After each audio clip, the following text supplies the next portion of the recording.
Welcome to Rohit Sharma classes. Rohit Sharma classes में आपका स्वागत है। कक्षा 8 विषय विज्ञान अध्याय 1 दहन और ज्वाला, चीज़ों का जलना।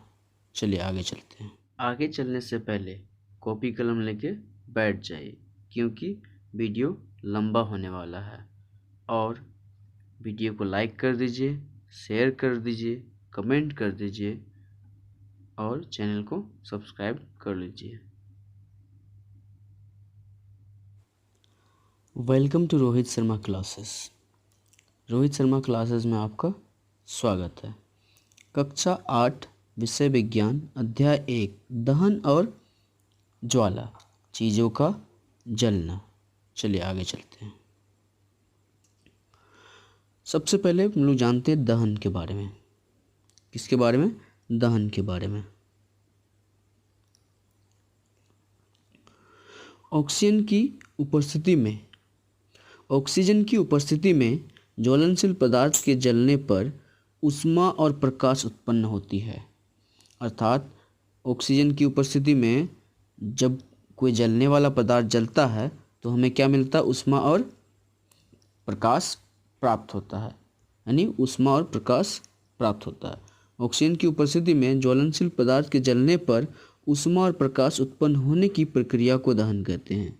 ऊष्मा और प्रकाश उत्पन्न होने की प्रक्रिया को दहन कहते हैं। दहन एक रासायनिक अभिक्रिया है, यानी अर्थात ज्वलनशील पदार्थ और ऑक्सीजन के बीच की एक अभिक्रिया है। The process of generating heat and light upon burning of flammable substances in the presence of oxygen is called combustion. Combustion is a chemical reaction, that is a reaction between flammable substance and oxygen. Ignition temperature, ज्वलन ताप। ignition temperature वह तापमान जिस पर पहुंचने के बाद कोई पदार्थ जलना प्रारंभ करता है। वह तापमान जिस पर पहुंचने के बाद कोई पदार्थ जलना प्रारंभ करता है उसे उस पदार्थ का ज्वलन ताप कहते हैं। The temperature at which a substance starts burning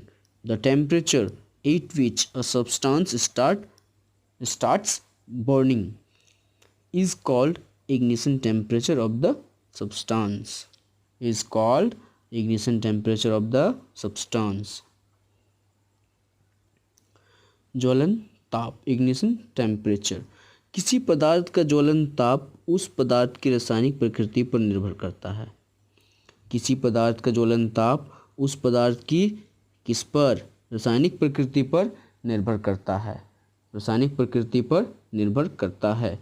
petrol का ज्वलन ताप केरोसिन के ज्वलन ताप से कम होता है। अर्थात अगर पेट्रोल में आग लगाया जाए तो वो केरोसिन से पहले जलेगा। पेट्रोल और किरासन में आग लगाया जाए तो पेट्रोल में बहुत ही जल्दी आग पकड़ लेगा। आप यह जानकर हैरान होंगे कि सफ़ेद फास्फोरस नामक पदार्थ का ज्वलन ताप इतना कम होता है कि वह कमरे के तापमान पर ही जल उठता है। इसलिए उसे हाथ से नहीं छूते हैं, पानी के अंदर रखना पड़ता है। The combustion temperature of any substance, यहाँ वाला ये जो यहाँ पे लिखा गया है इसको अंग्रेजी में लिखा गया है। The combustion temperature of any substance depend on the chemical nature of the substance. The ignition temperature of the petrol is lower than ignition temperature of kerosene. You will be surprised to know that the burning temperature of a substance is called white phosphorus. White phosphorus is so low that it burns at room temperature.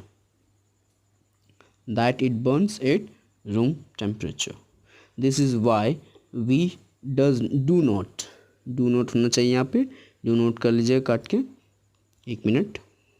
do not क्या? we do not touch it by hand, has to be kept under water and has to be kept under water.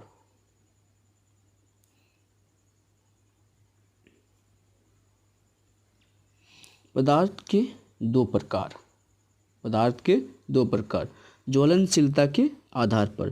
To types of substance, types छूट गया, types लिख लीजिएगा। Two types, two types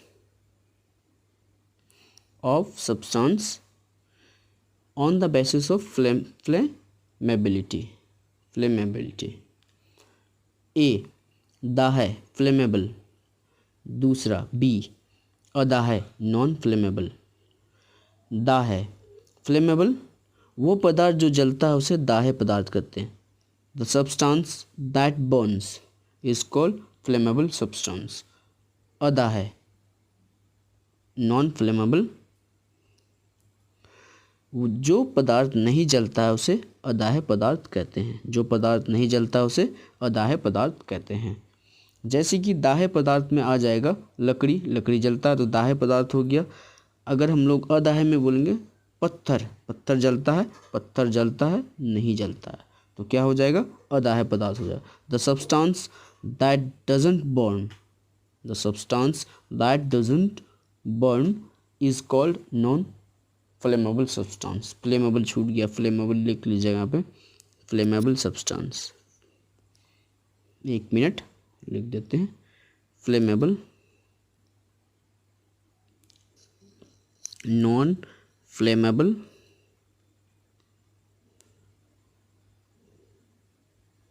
substance, non flammable substance.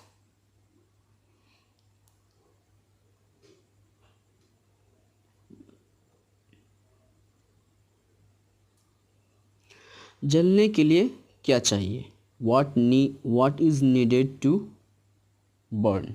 जलने के लिए क्या चाहिए, तो सबसे पहले जलने के लिए क्या चाहिए, ज्वलनशील पदार्थ का होना। यदि पत्थर है तो एक अज्वलनशील पदार्थ है तो उसमें आग नहीं पकड़ेगा, तो ज्वलनशील पदार्थ का होना जरूरी है। फ्लेमेबल सब्सटेंस का होना जरूरी है। ए नंबर ज्वलनशील पदार्थ का होना। बी ज्वलन ताप तक पहुंचने का उपाय, कोई उपाय लगाना पड़ेगा ताकि उसका जो ज्वलन ताप है वहाँ तक पहुँचने के लिए। Ways to reach ignition temperature. तीसरा हवा की ज़रूरत, हवा में कौन, ऑक्सीजन। Need air, oxygen. तीन बात है, जलने के लिए क्या क्या चाहिए, what is needed to burn, ज्वलनशील पदार्थ का होना, फ्लेमेबल सब्सटेंस, ज्वलन ताप तक पहुँचने का उपाय, ways to reach ignition temperature, हवा की ज़रूरत, ऑक्सीजन, यानी हवा में ऑक्सीजन चाहिए। Need air, oxygen.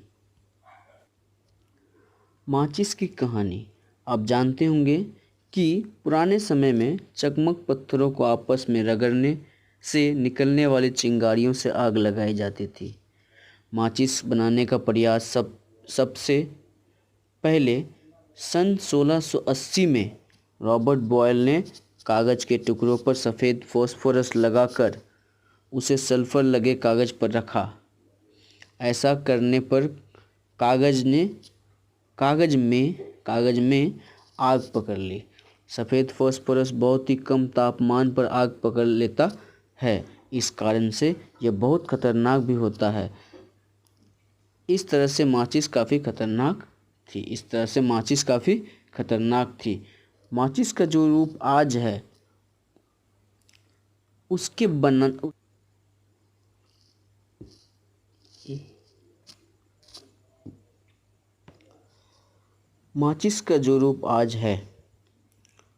बनने की शुरुआत 1845 ईस्वी में लाल फास्फोरस के आविष्कार के बाद हुई।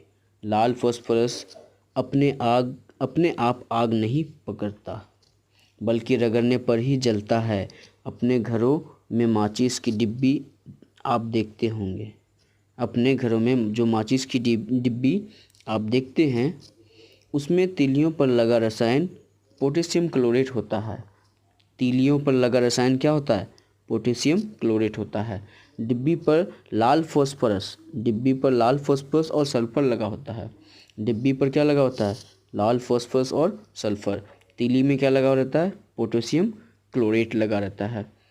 आगे, माचिस की तीलियाँ डिब्बी पर रगड़ने से जल उठती है पर अपने आप नहीं जलती, इसलिए खतरनाक भी नहीं होती। लाल फास्फोरस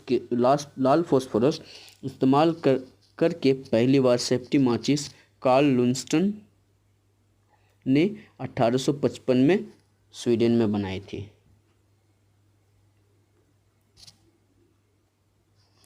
मोमबत्ती का इतिहास। एक छोटी सी मोमबत्ती जलने में बहुत सी जानकारी छुपी होती है। आइए इसी मोमबत्ती के माध्यम से जलने की प्रक्रिया को अच्छे समझने का प्रयास करें। माइकल फैराडे एक महान वैज्ञानिक थे जिन्होंने विद्युत के क्षेत्र में काफ़ी काम किया। इन्हें विज्ञान से काफ़ी लगाव था और विज्ञान के प्रचार के लिए जगह जगह जाकर भाषण देते थे तथा लोगों में वैज्ञानिक समझ को विकसित करते रहते थे। 1860 में इन्होंने लोगों को मोमबत्ती का आविष्कार बताया, जिसका सारांश है, ये सारांश है। मोम एक ईंधन है, यानी ऊर्जा का एक रूप। यह एक हाइड्रोकार्बन है जो हाइड्रोजन और कार्बन से मिलकर बनी होती है। यह मधुमक्खी के छत्ते से भी निकाली जा सकती है। इसमें एक बत्ती लगी होती है जो चारों ओर मोम से घिरी होती है, अतः इसका नाम पड़ा मोमबत्ती।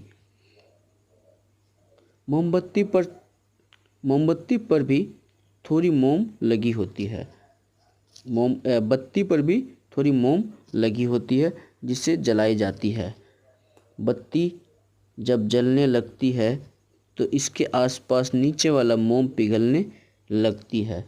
पिघले मोम धागे की सहायता से ऊपर चढ़ती है और गर्म होकर हाइड्रोजन और कार्बन देती है। हाइड्रोजन सुनहली ज्वाला के साथ जलकर जलवाष्प बनाता है। यह कार्बन को भी जलाता है। कार्बन का कुछ भाग बच भी जाता है जो ज्वाला के बाहरी भाग में जलता है। यह काफ़ी मात्रा में ऊर्जा देती है। इस तरह मोमबत्ती प्रकाश और ऊष्मा देती है। उसने ये प्रमाणित भी किया है और आप भी समझ सकते हैं।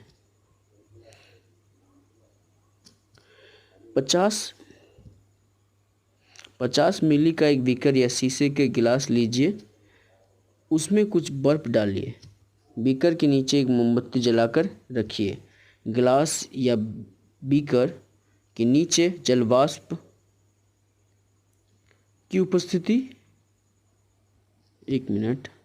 गिलास या बीकर के नीचे जलवाष्प का उपस्थित होना यह प्रमाणित करता है कि जलने पर जलवाष्प बनता है। जो गैस इससे निकलती है, अगर उसे चूना पानी के अंदर बहाया जाए तो इसका रंग दूधिया हो जाना इसके अंदर कार्बन डाइऑक्साइड की मौजूदगी को दर्शाता है।